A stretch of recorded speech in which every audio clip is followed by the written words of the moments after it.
الحمد لله رب العالمين والصلاة والسلام على سيد المرسلين وعلى آله وأصحابه أجمعين. قال الله تبارك وتعالى في كلام المجيد والفرقان الحميد: أعوذ بالله من الشيطان الرجيم، بسم الله الرحمن الرحيم. الرجال قوامون على النساء بما فضل الله بعضهم على بعض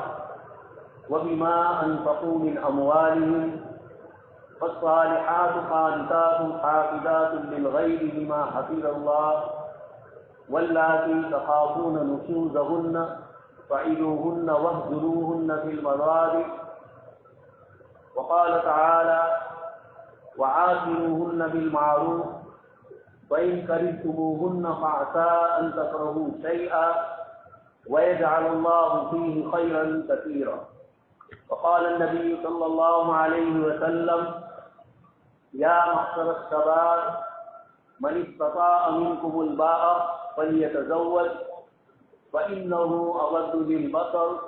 وأحسن للفرج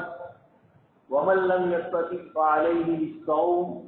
فإنه له وجاء. صدق الله العظيم وصدق رسوله النبي الكريم ونحن على ذلك لمن الشاهدين والشاكرين والحمد لله رب العالمين. محترم و مکرم حضرات علماء کرام اور ایمان والے بھائیوں، کلام پاک کی جن آیات کے آپ حضرات کے سامنے تلاوت کی، اس میں اللہ تبارک و تعالی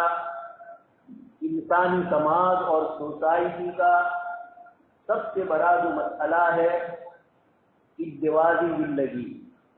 مرد اور عورت کے ذریعے اللہ تبارک تعالیٰ نے دنیا کا نظام قائم فرمایا.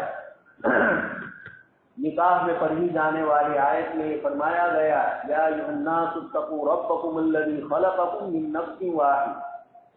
سارے انسانوں کو حضرت آدم علیہ السلام سے پیدا فرمایا. وخلق منها زوجها،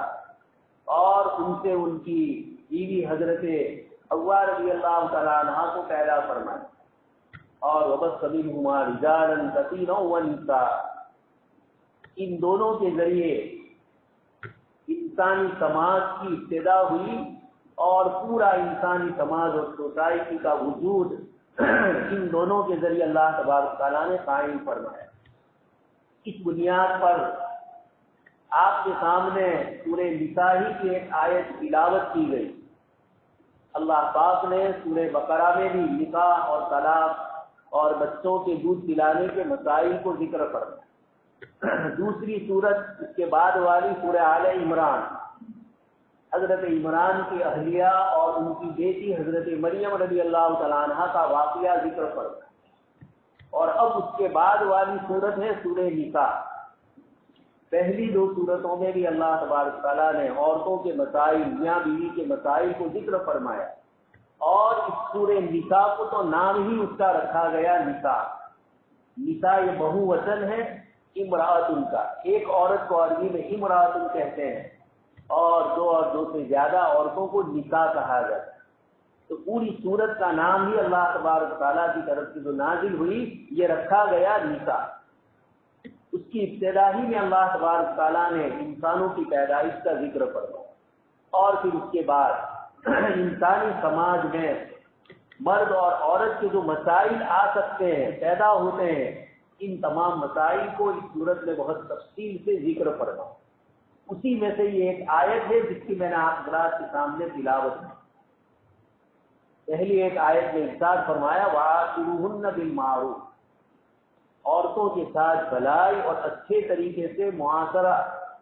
سوسائٹی اور سماجی زندگی کو اللہ تبارک تعالیٰ فرماتے ہیں معروف اور بھلے اور اچھے طریقے سے وجود میں لاؤ، ان کے ساتھ اچھا سلوک کرو. اور آگے ارشاد فرمایا: فَإِن كَرِهْتُمُوهُنَّ، اگر میاں بیوی کی اس سماجی زندگی میں، سوشل زندگی میں کہیں اگر آپس میں کچھ ناکاسی ہو جائے، عورت کی کوئی چیز شوہر کو ناپسند ہو، فَإِن كَرِهْتُمُوهُنَّ فَعَسَىٰ أَن تَكْرَهُوا شَيْئًا، اللہ تبارک تعالیٰ فرماتے ہیں کہ ایسا ہو سکتا ہے کہ تم کسی چیز کو ناپسند کرو. اور اللہ تبارک تعالیٰ نے تمہارے لیے اس میں بھلائی رکھی ہے۔ کسی کو جناب نبی اکرم صلی اللہ علیہ وسلم نے اپنی روایت کے ذریعے فرمایا لا یفرق مؤمن مؤمنۃ، کوئی مسلمان مرد، کوئی مومن مرد اپنی بیوی جو مؤمنہ ہے اس کو اپنے سے جدا نہ کرے۔ یہ جدائی بول چال کی بھی ہو سکتی ہے، یہ جدائی گھر میں رہنے کے اعتبار سے بھی ہو سکتی ہے، مختلف طریقے سے جتنی بھی ہو سکتی ہے۔ لفظ لا یفرق آپ صلی اللہ علیہ وسلم نے فرما دیا اور آگے ارشاد فرمایا ان کریہ منہا رضی منہا آخر، کہ اگر شوہر عورت کی کسی ایک چیز کو ناپسند کرتا ہوگا تو ایسی دوسری بہت ساری خوبیاں اس عورت میں ہوگی کہ جو تمہارے لیے خیر کا، راحت اور عافیت کا ذریعہ ہو۔ فَعَسَىٰ أَن تَكْرَهُوا شَيْئًا وَيَجْعَلَ اللَّهُ فِيهِ خَيْرًا كَثِيرًا۔ قرآن کریم میں بھی اللہ پاک نے یہی فرمایا اور آپ صلی اللہ علیہ وسلم بھی فرماتے ہیں ان کریہ منہا رضی منہا آخر، ایک کو ناپسند کریں گے آپ تو دوسری بہت ساری اچھی صفت ہوگی جو تمہیں راضی کر لے گا۔ یہ جناب نبی اکرم صلی اللہ علیہ وسلم نے ہماری نفسیات، ہماری سائیکولوجیکل کو دیکھ کر فرمایا کہ معمولی سی چیز پر شوہر اپنی بیوی سے جدا نہ ہو جائے، بول چال بند نہ کر دے، اس طرح سے اس کو الگ نہ کرے، تان و تشنیع اس کے ساتھ نہ کرے۔ یہ ساری چیزیں جناب نبی اکرم صلی اللہ علیہ وسلم کے ذریعے اللہ تبارک تعالیٰ نے ہمیں ان آیات میں ذکر فرمایا۔ اس کے بعد دوسری آیت جس کی تلاوت کی، جس میں اللہ تبارک تعالیٰ اس وقت ہمارے سماج اور سوسائٹی میں جو مسائل آ رہے ہیں، قرآن کریم نے ان آیات کے ذریعے کس طریقے سے یہ مسائل جو ہر گھر میں ہے، ہر سماج اور سوسائٹی میں لگے ہوئے ہیں، ان مسائل کو کیسے دور کیا جائے۔ دوستوں اور بزرگوں، دنیا بھر کے جو اخبارات ہوتے ہیں، ٹی وی اور جو میڈیا ہوتا ہے، یہ انسانی سماج کا آئینہ ہوتا ہے۔ سماج میں کیا چل رہا ہے اس کے ذریعے اس کا ہمیں ادراک اور احساس ہوتا ہے، معلوم ہوتا ہے۔ ایک مفتی کے پاس آنے والے مسائل مسلم سماج اور مسلم سوسائٹی کا درپن اور آئینہ ہوتا ہے کہ سماج کہاں جا رہا ہے، سماج میں کون کون سی برائیاں ہیں، معاملات کے مسائل آتے ہیں، اس سے مسلمانوں کا معاشرتی اور اقتصادی اکنامک کا مسئلہ کیا ہے، آپس میں ہماری تجارت ایک دوسرے کے ساتھ کیسی ہوتی ہے، کون سے ایک دوسرے کے حقوق ضائع ہوتے ہیں، یہ معاملات کے مسائل آنے سے پتہ چلتا ہے۔ وراثت کے مسائل آتے ہیں مفتیوں کے پاس، اس سے پتہ چلتا ہے وراثت میں ہماری طرف سے کیا، کس طریقے سے آپس میں سلوک ہوتا ہے، کون کس کا حق مار دیتا ہے، کون کس کے حق میں زیادتی کرتا ہے، یہ وراثت کے مسائل سے پتہ چلتا ہے۔ اتفاق ہے کہ اسی سورہ نساء میں اللہ پاک نے کمزوروں کے حقوق کو ذکر فرمایا، یتیموں کا، بیواؤں کا، اور اسی کے ساتھ پورا ایک رکوع اللہ تبارک تعالیٰ نے وراثت کا بھی ذکر فرمایا۔ یہ سماج میں جہاں جہاں سے آپس میں بے انصافیاں ہوتی ہے، ظلم اور زیادتی ہوتی ہے، اللہ تبارک تعالیٰ نے اس سورہ نساء میں ان تمام مسائل کو ذکر کر کے اس کا حل بتلایا۔ تو ہمارے سماج میں لڑکے اور لڑکیوں کے کیا مسائل ہیں، شادی سے پہلے کے مسائل اور شادی کے بعد ایک سماجی زندگی کا فرد اور ایک ذمہ دار بن کر شوہر اور بیوی کی کیا ذمہ داریاں ہیں، اللہ تبارک تعالیٰ نے اس صورت میں اس کو عجیب و غریب انداز میں سمجھایا۔ سب سے پہلے ارشاد فرمایا الرجال قوامون علی النساء، اسی طرح کی ایک اور آیت میں فرمایا کہ مردوں کے لیے وللرجال علیہن درجہ، مردوں کا عورتوں پر ایک درجہ ہے، اور اس آیت میں فرمایا اس کی وجہ کی طرف اشارہ کر کے صفت ذکر فرمائی الرجال قوامون، مرد ذمہ دار ہے، مرد نگران ہے، اور آگے اس کی دو وجہیں اللہ پاک نے ذکر فرمائی۔ ایک وجہ ایسی ہے جو فطری اور نیچری ہے، جس میں ہمارا دخل نہیں ہے، اللہ پاک کی طرف سے دی گئی، لیکن دوسری چیز جو ذکر فرمائی قوام ہونے کی وہ ہے جو کسبی ہے، کما کر، اور ہماری اپنی ذات سے اس کا تعلق۔ تو پہلے تو فرمایا مرد ذمہ دار اور نگران، اور اسی میں اشارہ کر دیا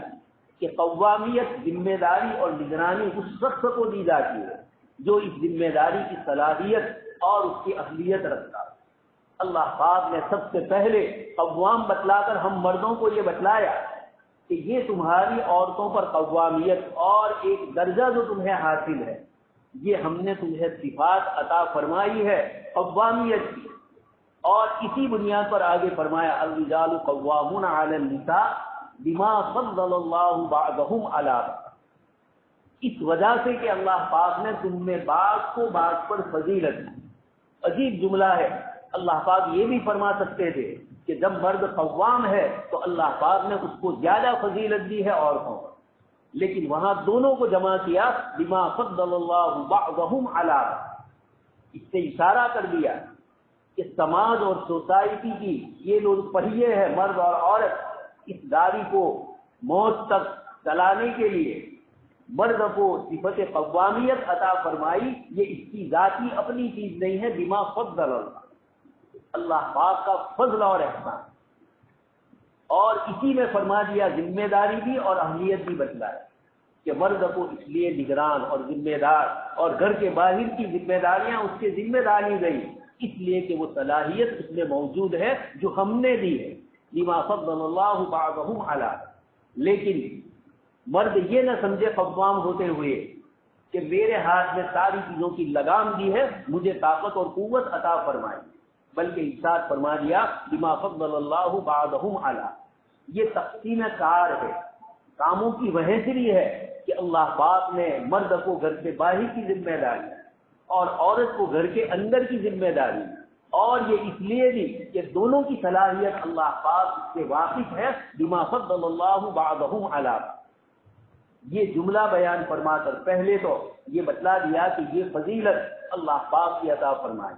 اور مرد کو اس فضیلت میں اپنے آپ کو بڑا نہیں سمجھنا چاہیے، عورتوں کے ساتھ وعاشروہن بالمعروف، اچھے اور بھلے طریقے کے ساتھ ان سے سلوک کیا جائے، ان سے معاملات کیے۔ دوسری وجہ قرآن کریم نے ذکر فرمائی جس کا تعلق ہماری اپنی ذات سے، وَبِمَا أَنفَقُوا مِنْ أَمْوَالِهِمْ، اس لیے مرد کو ذمہ دار بنایا کہ وہ عورتوں کے اوپر خرچ کرتے ہیں، بِمَا أَنفَقُوا مِنْ أَمْوَالِهِمْ، روزی روٹی کمانے کی ذمہ داری عورت کی نہیں ہے، بلکہ روزی روٹی کمانے کی ذمہ داری اللہ پاک نے مرد پر ہے،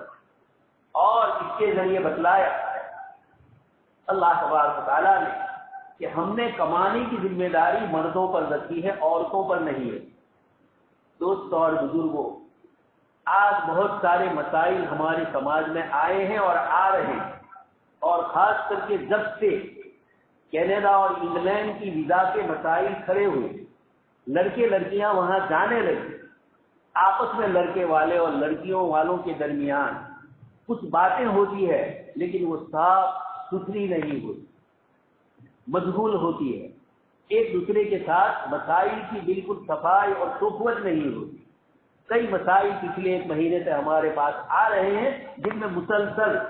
باہر جانے والے لڑکے اور لڑکیوں کے مسائل آ رہے ہیں، آپس میں اس وقت کوئی بات صاف نہیں ہوتی، لڑکی چلی جاتی ہے، اب اس کا خرچہ، لڑکے کا خرچہ، کون کس کی ذمہ داری ادا کرے گا، ایئر کے مسائل آتے ہیں، اس کا ٹکٹ کون ادا کرے گا، وہاں جا کر خرچہ ہو مکان کا، یہ مسائل کیوں آ رہے ہیں؟ قرآن کریم نے یہاں فرمایا وَبِمَا أَنفَقُوا مِنْ أَمْوَالِهِمْ، ذمہ داری مرد کو دی گئی ہے، عورت کو نہیں،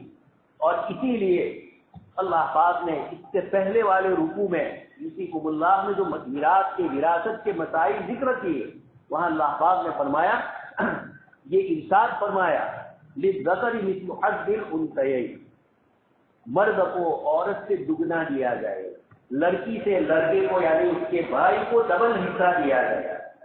یہ قرآن کریم نے ذکر فرما کر اشارہ کر دیا کہ ہم عدل و انصاف اور مساوات اور برابری کو قائم کریں۔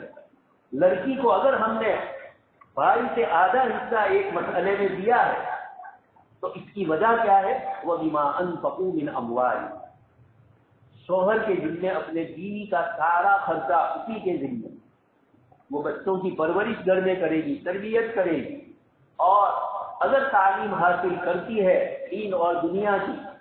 ان تمام آداب اور اصول کو ملحوظ رکھ کر جس کا شریعت نے حکم دیا، پردے کے ساتھ، تو تعلیم حاصل کرنا جائز ہے۔ مسئلہ جو آتا ہے وہ مرد اور عورت کے ملے جلے ہونے، لڑکیوں کو ایسی جگہ پر جانا اور راستے دور دور تک سفر کرنا، کالج تک یونیورسٹی تک پہنچنے کے، ان میں جو پریشانیاں آتی ہیں، اس کی بنیاد پر علماء کرام کچھ شرطیں متعین کرتے ہیں۔ اللہ پاک نے ان آیات میں فرمایا وَبِمَا أَنفَقُوا مِنْ أَمْوَالِهِمْ، مرد خرچ کرتے ہیں عورتوں کے اوپر۔ یہ اتنا شاندار جملہ ہے جس کے ذریعے اللہ پاک نے اس وقت کی دنیا میں یہ لڑکے اور لڑکیوں کے باہر جانے کے جو مسائل آئے، کمانے کے لیے کالج اور یونیورسٹیوں میں جانے کے مسائل آئے، یہ سب کے سب پہلی جنگ عظیم کے بعد آئے۔ پہلا وشو یدھ 1919 میں جو پورا ہوا، یہ جو پہلی جنگ عظیم ہے، یوروپ میں بہت سارے مرد مارے گئے، عورتوں کی زیادتی رہی، مردوں کی قلت رہی، گھر کے مسائل آئے روزگار کے، تو عورتیں کمانے کے لیے باہر ہوئی۔ پھر دوسری جنگ عظیم جو ہوئی 1939 سے لے کر 1945 تک، اس میں 6 کروڑ انسان مارے گئے اور ایک بڑی تعداد لشکر کی مردوں کی۔ اس کے بعد یوروپ کے اندر پھر روزی روزگار کا مسئلہ پریشان کن ہو گئے، پھر انہوں نے کمانے کی طرف توجہ دلائی۔ تو یہ 2 مرحلوں سے یوروپ کے اندر عورتیں کمانے کے لیے باہر نکلی، روزگار کے لیے باہر نکلی۔ یہ وہ فطرت اور اللہ پاک کا جو نظام قانون ہے، اس کے خلاف شروع میں تو صرف کمانے کے لیے نکلی، لیکن اب وہ سماج کا ایک جز بن گیا کہ اکیلا مرد نہیں کمائے گا، عورت کو بھی کمانا ہو۔ یہ جو تھیوری اور یہ جو نفسیات اور یہ جو دنیا میں ایک نیا قانون نافذ کیا گیا، ساری پریشانیاں اس وقت یوروپ میں بھی اور یہاں ایشیائی ملکوں میں بھی ہو رہی ہے۔ ان سب کے پیچھے وجہ یہی ہے کہ عورت کو باہر نکالنے پر مجبور کیا گیا۔ اسی لیے حضرت مولانا مفتی محمد تقی عثمانی صاحب دعوت برکاتہ، ایک لمبا مضمون ان کا ذکر کیا گیا۔ اس میں انہوں نے یوروپ کی وہ عورتیں جو اسلام لاتی اور اسلام میں داخل ہوئی، ان کا انٹرویو مولانا نے ایک انگریزی اخبار کے حوالے سے ذکر کیا، اور اس کا ہیڈنگ یہ لگایا گیا کہ یوروپ کی مسلسل کوشش کے باوجود، اسلام کو عورتوں کے سلسلے میں یوروپ کے بدنام کرنے کے باوجود، سب سے زیادہ عورتیں مردوں کے مقابلے میں یوروپ میں اسلام میں داخل ہوئی۔ اور اس کی وجہ جو ذکر کی کہ عورتوں نے یہ بتلایا کہ اب تک ہمیں بیوقوف بنایا گیا، گھر سے باہر نکال کر ہمیں زندگی کا ایک جز مردوں کے ساتھ کمانے والا لازمی بنا دیا ہے۔ جب سے ہم نے قرآن پڑھا اور ہمیں محسوس ہو رہا ہے کہ ساری ذمہ داری باہر کی مرد کے ذمہ ہے، عورتوں کو زبردستی گھر سے باہر نکالا گیا کمانے کے لیے، اور گھر آ کر دوسری ذمہ داری بچوں کی اور کھانا پکانے کی اسی کے ذمہ ہے۔ تو یوروپ والی عورت کہہ رہی ہے کہ اسلام نے تو ہمیں گھر میں رکھ کر گھر کی ایک مہذب خاتون بنائی، چھوٹی معصوم اولاد، بچے بچیاں، ان کی ذمہ داری، خاندان کے دوسرے افراد کے ساتھ سماجی زندگی میں کیسے بیلنس رکھا جائے، ان کے حقوق کیسے ادا کیے جائے، موت میت اور رشتے داریوں میں کس طرح رہا جائے، یہ سب ذمہ داریاں عورتوں کو دی گئی، اور مرد کو صرف کمانے کی ذمہ داری عطا فرمائی اور نگران بنایا کہ وہ اپنی اولاد اور اپنی بیوی کے اخلاق اور اعمال کی نگرانی کرے، اچھے سے اچھے معاشرے اور سماج کو وجود میں لائے۔ تو اللہ پاک نے یہ 2 وجہیں ذکر فرمائی۔ اس کے بعد عورتوں کی 2 صفات ذکر فرمائی۔ ایک وہ عورت جو فرما بردار ہے، شوہر کی اور شوہر کے مال کی، اپنی ذات کی، شوہر کے بچوں کی، اپنی عزت اور ناموس کی یہ حفاظت کرتی ہے۔ فالصالحات قانتات، اللہ پاک فرماتے ہیں وہ عورتیں جو نیک اور پرہیزگار ہیں، صالح قانتات، شریعت کے حقوق میں شوہر کی فرما برداری کرنے والی، اطاعت کرنے والی ہے، قانتات، یہ سب سے پہلے فرمائے۔ فالصالحات قانتات حافظات للغیب، عورت کی دوسری صفت بتلائی، ایک تو نیکی اور تقوی، اور دوسرا شوہر کے مال کی حفاظت ہے۔ حدیث شریف میں کلکم مسئول، تم میں سے ہر ذمہ دار ہے، اور ہر ذمہ دار سے اس کی ذمہ داری کا سوال ہوگا۔ اسی میں عورت کی بھی ذمہ داری بتلائی گئی، مرد کی بھی ذمہ داری بتلائی گئی۔ اور آپ صلی اللہ علیہ وسلم نے ایک حدیث مبارکہ میں فرمایا کہ عورت جب 5 وقت کی نماز پڑھے، روزہ رکھے گی، اور اپنے شوہر، اس کے بیوی، اس کے بچے اور اس کے مال کی اور اپنی عزت کی حفاظت کرے گی، فلتدخل من ای ابوابها شئت۔ آپ صلی اللہ علیہ وسلم فرماتے ہیں جنت کے 8 دروازے، یہ عورت جو نیکی اور تقوی والی ہوگی اور شوہر کے مال وغیرہ کی اولاد کی حفاظت کرے گی، اس میں بھی لفظ فرمایا بما حفظ اللہ۔ آدمی اپنے اوپر یا عورت اپنے اوپر یہ نہ سمجھے کہ میں نگرانی کر رہی ہوں، میں بچوں کی اس کی کر رہی ہوں، بما حفظ اللہ۔ اللہ پاک کا فضل اور کرم ہے، اللہ پاک نے تم کو اس چیز کی توفیق عطا فرمائی کہ تم صالحات نیک بنی، قانتات فرما بردار بنی اور شوہر کے مال اور ان کی حفاظت کرنے والی ہے۔ یہ جناب نبی اکرم صلی اللہ علیہ وسلم پر نازل ہونے والے آیات میں عورتوں کا ایک طبقہ تو وہ بتلایا جو فرما بردار، اور کبھی کبھار کچھ عورتیں ایسی بھی ہو سکتی ہے جو شوہر کی اطاعت نہ کرے۔ واللاتی تخافون نشوزہن، اس سے عورتوں کے ایک دوسرے حصے کو ذکر کرو جو شوہروں کی نافرمانی کرے، بات نہ مانے، اور ایسی بات جس کا تعلق شوہر اور بیوی کے آپس کے مسائل سے، ایسی چیز ہے جس کی ذمہ داری عورت پر آ رہی ہے۔ ایک تو یہ کہ شوہر ظلم اور زیادتی کر کے کوئی شرطیں لگائے اور کوئی چیز کہے کہ ایسا کرو ویسا۔ جناب نبی اکرم صلی اللہ علیہ وسلم نے ارشاد فرمایا المسلمون علی شروطہم، مسلمانوں کے آپس کے تعلقات ان کی آپسی شرطوں سے، الا ما حلل حراما او حرم حلالا، مگر وہ شرطیں جو کسی حلال کو حرام کرے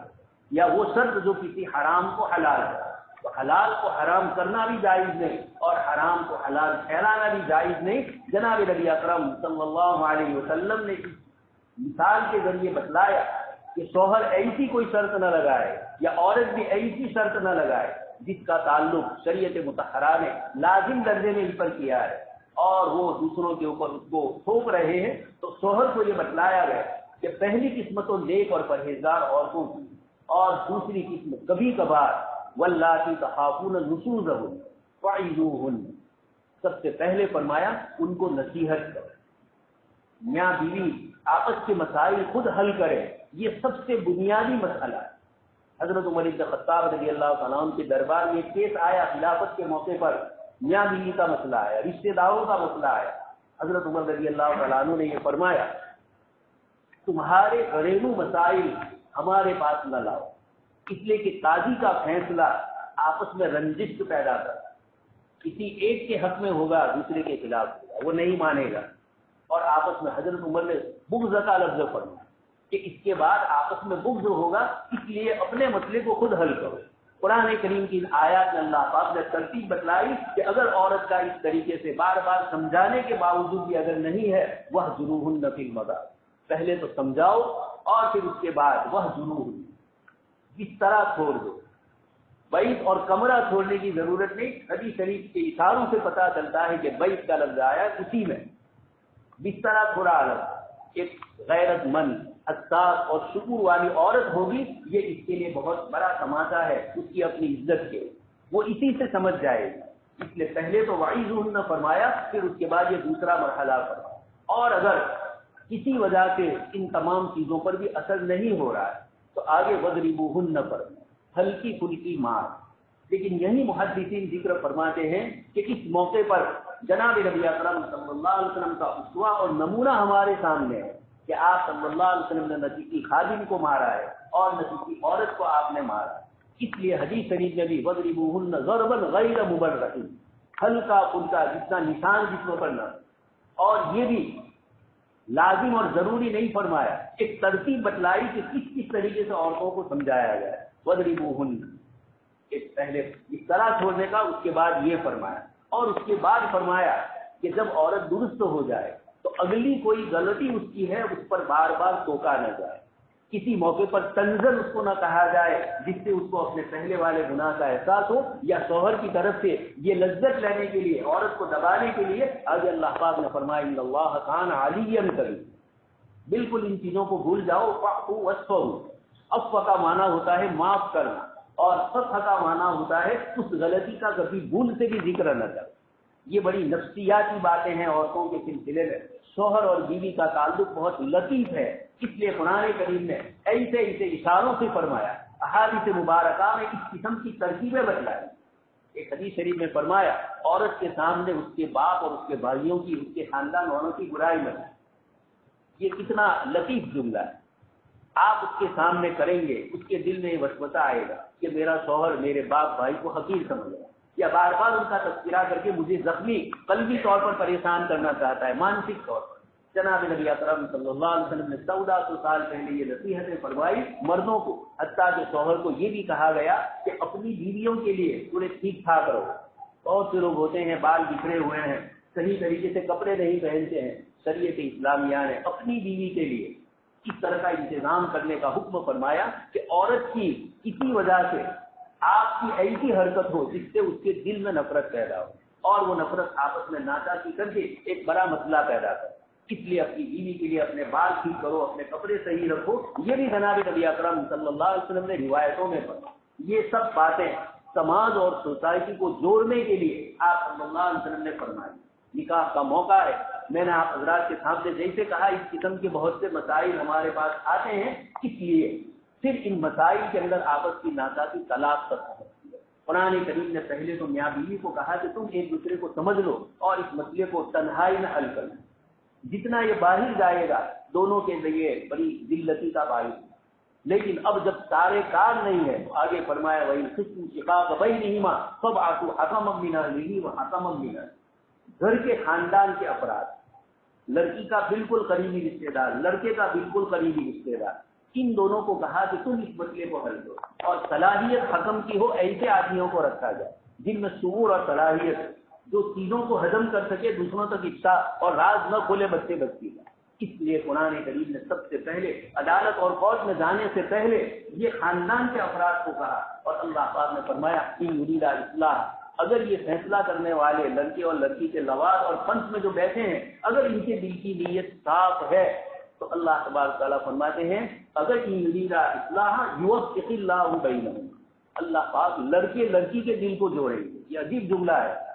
توڑ ہے. اور اب ان دونوں کو جوڑنے کے لیے خاندان کے افراد بیٹھے ہوئے ہیں، ان کو فرمایا کہ تمہاری نیت اگر صحیح ہے تو اللہ پاک کی طرف سے برکت دلوں کا مالک ہوا ہے. ان قلوب العباد بین اصبع الرحمن، بندوں کے دل اللہ پاک کے ہاتھ میں ہے، اللہ پاک ان دونوں کے دلوں کو جوڑ دیں گے. معلوم ہوتا ہے کہ یہ بہت بڑی ذمہ داری ہوتی ہے جو لڑکے لڑکی کے خاندان والے صلح کے لیے جاتے. ان کو تھوڑا سوچنا چاہیے کہ قرآن نے تمہیں حکم تب بتلایا جب حکم کی صلاحیت، لواز کی اور پنچایت کی صلاحیت ہو، گالی گلوچ سننے کے لیے آپ تیار ہو. کسی ایک فریق کی طرف سے آئے گا آپ لڑکی کے فیور کر رہے ہیں، کوئی کہے گا لڑکے کا فیور کر رہے ہیں، آپ اللہ کو راضی کرنے کے لیے کر رہے ہیں تو اس قسم کی چیزیں سننی بھی پڑے گی حکم کو. لیکن یوفق اللہ بینہما، اللہ پاک سے دعا ہے اللہ تبارک تعالیٰ ہمارے سماج اور سوسائٹی میں یہ جو مسائل اور پریشانیاں آ رہی ہے رات دن، اس کو اللہ پاک ہمیں حل کرنے کی توفیق نصیب فرمائے، اور ہونے والے اس نکاح کو بھی اللہ تبارک تعالیٰ قبول فرمائے،